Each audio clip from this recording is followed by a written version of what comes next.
The phrase sa versikulo, may abound to every good work.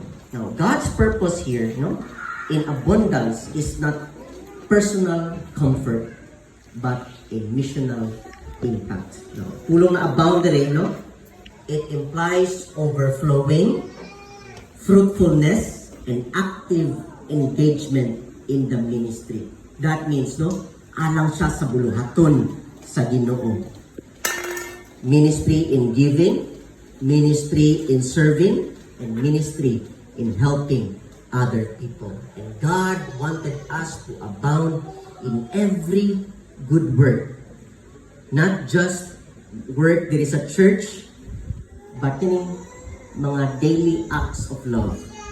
When we go out sa church, God has given us the opportunity to serve Him, to serve other people, Mapakita nato atong generosity, mapakita nato ang ato ang service. Remember na ako gahapon, after we share the gospel, nagto mi sa church lot, tambay pa muna sa balay nila at Shoni. Unya, na-amaze lang ko, igipangkapoy ba ni tanan. And then here comes Pastor Joel Indino. I don't know kung nauna siya sa akong abot. Pero pag-abot sa ako, yung gibuhat, siya mismo nag-abli. Ablihan niya, kuha siya mga baso, bubuk niya. Ipanghatag niya sa mua. Gihatag niya sa mua. Simple na siya na gesture, pero para sa ko ba, ikaw man ang leader, pero gihangol mo yung kaugalingon to serve other people. Para sa ko, importante siya tungod kay kanang dindot siya na example sa isa ka leader, ang pagserbisyo sa ubang tao. So, sama sa isa ka kanang sapa, Badan yung sapa, kung sapa wala na siya kapaingnan, sa may tabo, may mo siyang stagnant, may mo stagnant. Pero kung ang sapa na naga-overflow, ang sapat na naga-overflow, maka-nourish siya sa matag dala na iyang maagian. O ito yun sa itong call to worship, Blessed is the man who walketh not in counsel of the ungodly, nor standeth in the way of the sinners, nor sitteth in the seat of the scornful, but his delight is in the law of the Lord, and in his law that he meditated day and night. And he shall be like a tree planted by the rivers of water. Meaning, ang tubig, kung mag-overflow ta in every good work, every person na masinati nato, every person na ma-meet nato, every person na ma-share nato sa gospel, that means, nag-overflow ta, Nag-overflow ta sa pulong sa Ginoo, nag-overflow ta sa doktrina sa Ginoo, and then overflow ta, and we are abounding to the work of the Lord. And matag tao na atong ma-experience, ma-meet, they will be blessed. They will be like a tree planted by the rivers of water. Just imagine a tree, na nagtindog, sa daplin sa sapa.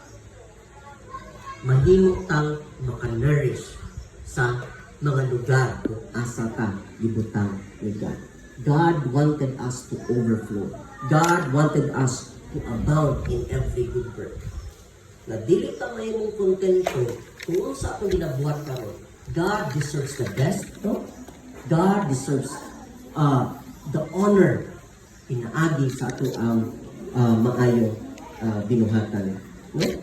And ang reason nga nagipanalanginan ka sa Ginoo so that you will overflow. The reason why gipanalanginan ka sa Ginoo so that you will also become a blessing to other people. So, how are you using God's grace to serve other people? Again, mabalik ka. It is all by God's grace. Ngano, natadiri karon. It's all by God's grace na nangaluwas ta, and it's all by God's grace ngano mo overflow ta. We just need to recognize God that He is able, pinaagi sa iyang grasya, all grace, na mag-overflow ka. So, I'll end this now with the greatest good work God has already done sa ato ang kinabuhi. No? You've heard today, no, that God is able, no, able to make all grace abound toward you. But I don't want you to miss the greatest demonstration of God's grace. No? Dili lang siya sa pag-provide sa atong mga daily needs or empowering us to serve other people. No? It was in the gift of His Son, Jesus Christ. No? Kining greatest good work na iyang gibuhat. In ang pamaturan, no? You cannot truly abound in good works until you have received the greatest gift of grace, of salvation, no? Through Jesus Christ. Muna gingon sa Titus chapter 3, verse 5, not by works of righteousness, which we have done, but according to His mercy, He saved us. Pinaagi siya ang grasya na nga luwas ta. Ikaw ako, no, could never earn God's favor or salvation through good works. Pinagi sa itong mga may binuhatan. We were spiritually bankrupt, we are dead in sin, and we are separated from God. Muna i-remind sa Ephesians 2:8 and 9, for by grace you have been saved through faith and not of works, so that no one can boast. Pero mo na siya may balita. The good work, the greatest good work, Jesus Christ, the sinless Son of God, died on the cross for your sins and for my sins. No? He was buried, and on the third day, He rose again. Kamalo mo no? He took your place. Dapat unta kita ilansang sa krus, akong tayo ilansang sa krus, but He died for you.